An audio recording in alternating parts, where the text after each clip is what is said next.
Hello and welcome. This is Eagle Eye 621, and what you see behind me is a faster than zero tick sugarcane farm. And to understand exactly what that means, I would encourage you to check the description for a little more of a technical explanation as to the difference between the shaky sand and the normal zero ticks. And this is a follow up to the bamboo one that I showed last time. And there was enough interest that I am going to show you the dedicated sugarcane one. Some of this will be a little bit repetitive with regard to the clock, but these slices are important. This harvesting clock is very important, and I'm also going to show a flat version of a water stream so you don't drop a layer every time you come to the end of the water stream limit. Now this of course is toggleable on and off, and it is perfectly safe to unload in the off position.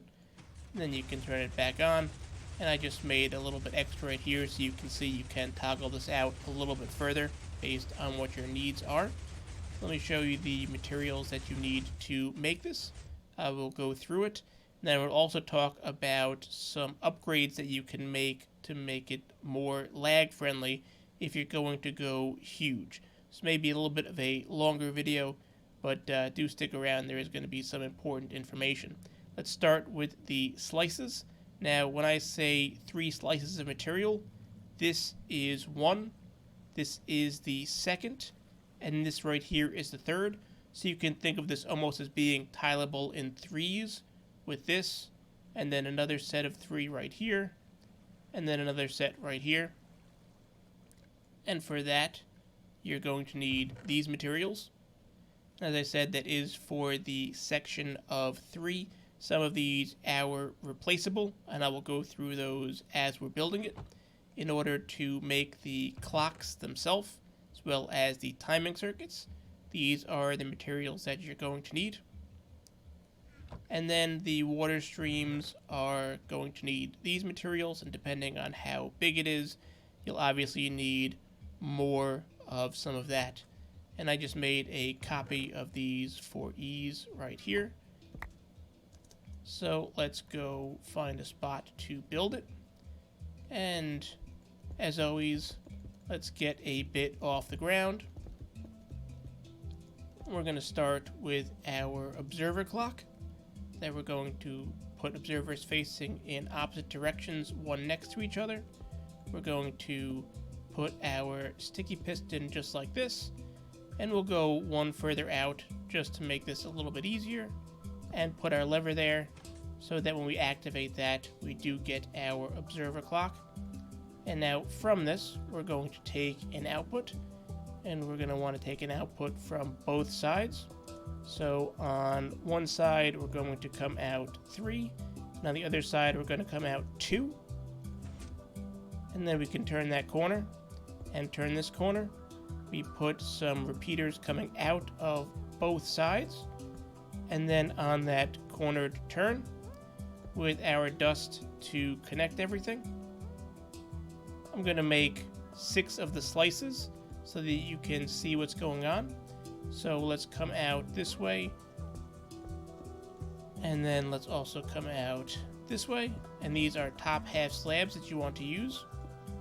And then we're going to put the regular blocks, these don't have to be the slabs, down like this. And we're going to want to take a repeater, skip, and then 2, skip, and then 1. There's just some extra blocks right there.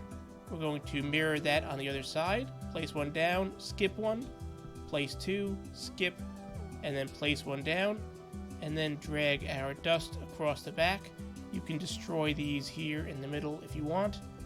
They don't matter. These are all going to point into blocks like this.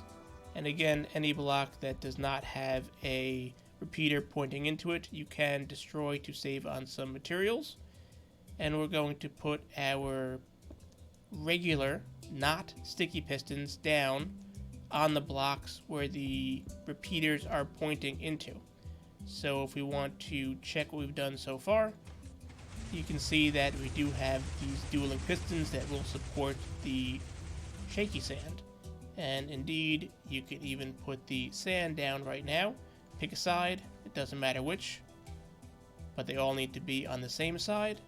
We can also put our dirt next to that, and the dirt does start in the middle. Now we can set up our sticky pistons, which are going to be directly behind the sand, and we can use this to just drag these across and then destroy the ones that are not pointing into the sand.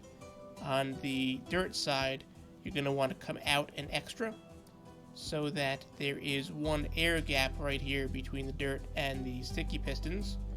And then again, we can drag those across. We can do that. They'll cooperate and destroy the ones in between. Now, directly behind these, we're going to want to put one underneath our sticky pistons. And these do have to be sticky.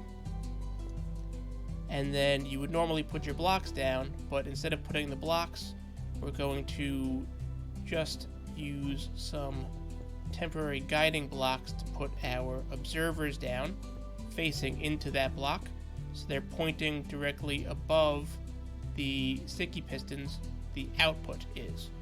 And then we can destroy those. And if our blocks were here, these sand will start getting pushed all around, which we want to avoid right now. And then we can put down our trapdoors as well. Now these trapdoors can be replaced with any block that can be activated by a redstone signal and be detected by an observer that also are waterproof and won't let an item pass through it. If you want to make that replacement with anything, again, we're going to come out so that we can put our observers facing outward so that the output is right over the sticky piston. Break any one that is not directly above that line. And then again, we're going to put our iron trapdoors on those. Now we can take the signal from here. So we're going to want to come out one extra and make this line right here.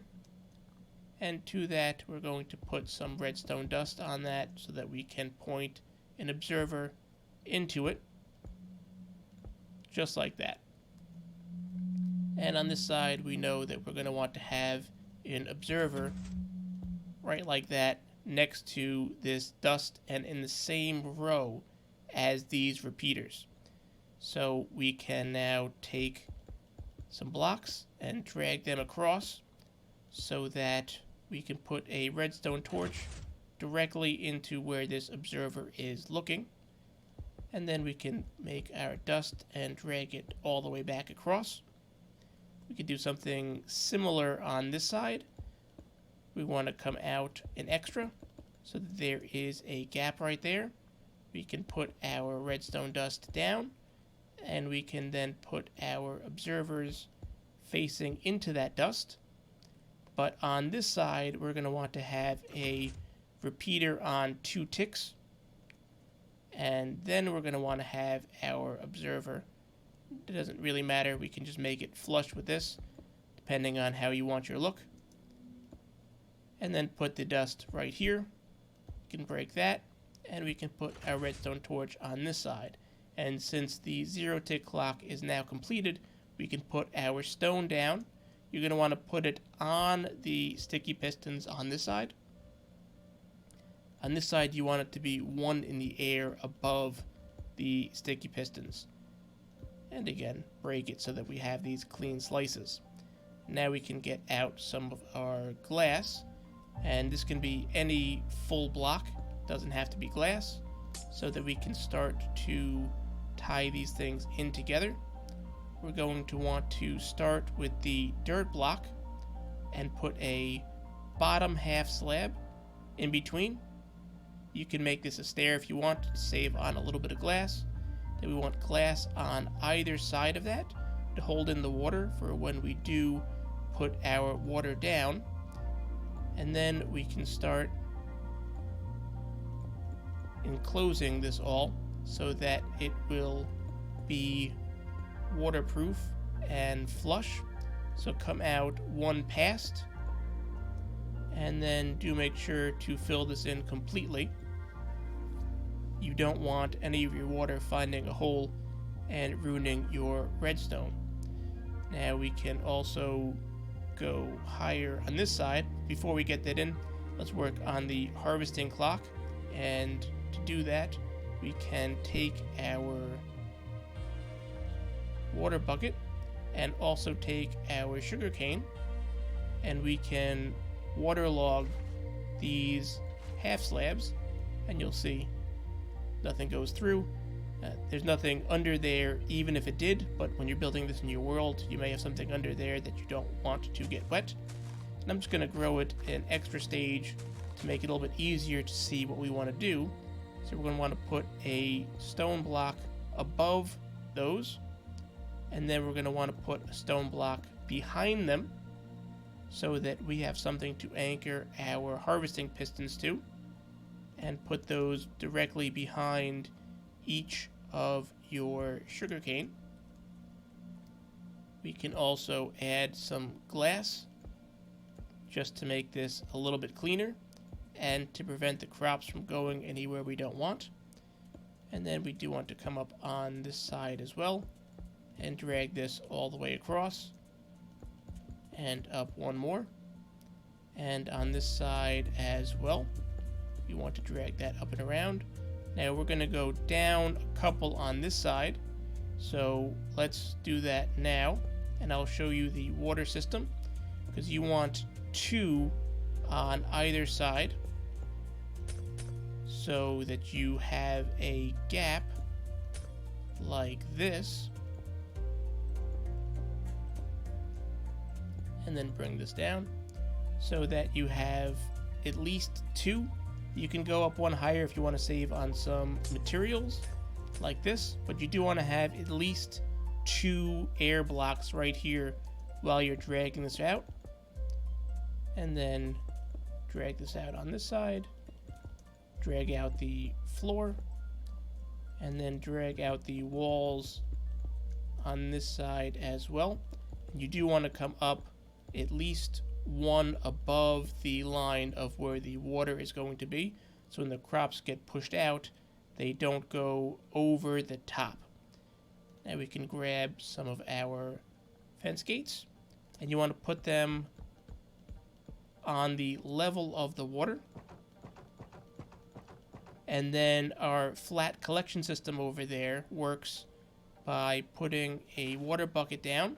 You see how far it goes, and then the block that is going to be right next to that water bucket, right at the end, you break and you put a packed ice there. Then you put a top half slab and you put a sign behind it like this.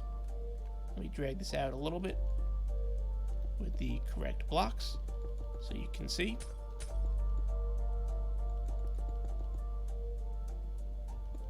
Like this. Assuming that you're going to be going out further. And then you put a water bucket on top of the block that is directly above this half slab.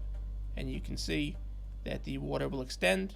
At this point, you'd put another ice block down and you would repeat the whole process. And as you see over here, there were no crops that got stuck underneath or anywhere. So this allows you to keep your system flat and still transport all of the materials and all of your crops. Now we can also put in our water stream, and we want to put it this row right here and all the way across. So I'm just going to put it against the sugar cane and against the glass. Now, if you have any issues when you place this down, if there are any dry spots, that's an update issue. Just put a block next to it and break it. That'll update the water, and you should have the water covering the entire system. That's what you're looking for. Now we can work on the harvesting clock, and to do that we're going to start with a little bit of a wall to make a ladder going up. We're going to take the top half slabs like this, and start climbing. And then we can break our temporary wall right here, get our redstone back out, as well as our repeaters. And then we want to make sure that we do drag this dust all the way across so that it's on the block that has the torch, on both sides, of course. And then we can start climbing, and this will connect. It looks like we went one too high. Now we are going to want to connect this to our sticky piston, so we could just put an extra block like this so that we have something to point into. And we're going to want to come up like this, and if you want to be extra sure to make sure it connects depending on which way you're pointing, you can drag it like that. We're going to put a block there. Now we know that we're going to be pushing that block one over, and there you're going to have an observer facing up into. You're going to have an observer facing into that other observer, and that outputs into a solid block with some dust on it. And then you want to point your repeater right like that. Now this is too close to the wall to come to the right, so we're going to come to the left, and we're going to want to get some of these half slabs out so that we have some space to go, because the clock is important in terms of our timing. We're going to want to put 2 more down like this, and we're going to want to point 4 in the other direction. One of the ones on this side should be on a second tick, and all the ones on this side should be on 4 ticks. Make sure we put down some dust over here. Make sure these are connected by the dust, and then we can connect this to our harvesting system by putting our redstone dust across like that. And the timing is very important because you want to reduce the lag as much as possible by not firing unnecessarily. You also don't want to fire in such a way that you're going to block the growth. So if you see what we have now, we have 4 of these on 4 ticks, which is 16, 17, 18, 19, and 20, and then this is 21. So we have 21 ticks in between. These are 21 redstone ticks in between each firing. And now, if we've done everything correctly, when we flick this lever, that will extend our observers to make an observer clock, which will make this go back and forth, making it able to take this shaky sand, which will get pushed over. That will also activate this clock right here, which will fire every 21 redstone ticks, and that crop will break, they'll push over, and they'll go all the way down the stream. So let's see what happens. And of course it worked. Now sometimes in your world you'll see this piston get stuck out. That is an update issue, and there is a very easy and quick fix for that.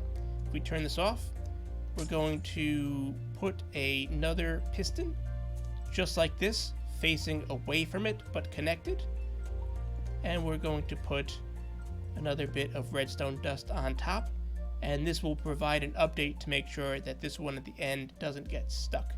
And that's the only one I've seen that does get stuck occasionally. So if you have that issue, just add that piston, and now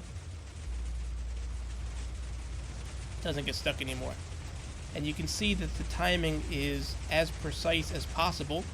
You want the crop to not even really be seen before the piston comes and breaks it, which is what we have right here. And at this particular harvesting speed, each one of these sugarcane will generate 1800 per hour. That's enough to fill up a chest in this version right here that has 18 of them in a little over 3 minutes. And then the crops end up in your water stream, and you can take them to wherever you need, whether you need the sugarcane for a paper trade with your villagers, or you want to compost it for some bone meal, whatever it is that you need to do. Now I did say that there is a more lag optimized version, and let me also turn this back on so you can see that the water streams do not trap any of the sugarcane, you'll see that no matter where they fall, if they fall on the half slab, they will just get pushed over, and if they fall underneath, they'll just slide straight on through and over to the end. Now, if you're going to go huge, then you are going to want to take lag into consideration. I mentioned that in the bamboo video, and the laggiest part of this build is going to be the flashing redstone that you see on both of these sides. And that the way you get rid of that flashing redstone is with an observer and powered rail setup like this. So instead of having repeaters pushing the stone into block, you have the observers themselves. They're outputting directly into your dueling pistons, and the clock looks just like this. You push your observer right here to make an observer clock. You have another observer that sees this and is powering these rails, and on the other side you have a note block which another observer is seeing and then is powering these rails. Now you do have to put observers to update the signal more frequently than you do for the redstone, but if you're going huge, you need to do this to prevent the lag in your world, and you can do this instead of that. But if you're building smaller, or if your world isn't super optimized, this isn't going to cause you any issues. To just build it slightly easier and not build it like this. The timing is the same on this side, so we have the observer at the redstone torch, and on this side we just have our 2-tick repeater in front of the observer right here, so that whenever you get to your edge, you can have the entire row like this work and be the observers to update. And you can see I added this little thing right in here, a little bit of redstone dust and a repeater on 4 ticks, just to make sure that the pistons are still dueling in time to give this piston enough time to push the dirt back over so you don't have any issues with your sand breaking. Now, this redstone over here isn't a big deal. It's the flashing redstone that causes the lag, because powering on and off is what causes all of the updates. So you'll see, same thing. You can put a stone button on there or block so that it won't play music for you if that bothers you. And then these observers are powering these directly. And there are some visual glitches, but it's the same exact thing that's happening over there, just with a little bit less lag for a little bit of additional complication and a little bit of gold. And this, of course, is shut off safe as well. And you set this up the same way that you do for your bamboo side or that you do for your sugarcane. It's just how you wire the bottom part to see, as I said, if you're going big, you need to do that to avoid the lag from the redstone dust. If you found this video helpful, I would appreciate a like, maybe even share it with a friend. And for more videos like this, be sure to subscribe. Thanks for stopping by.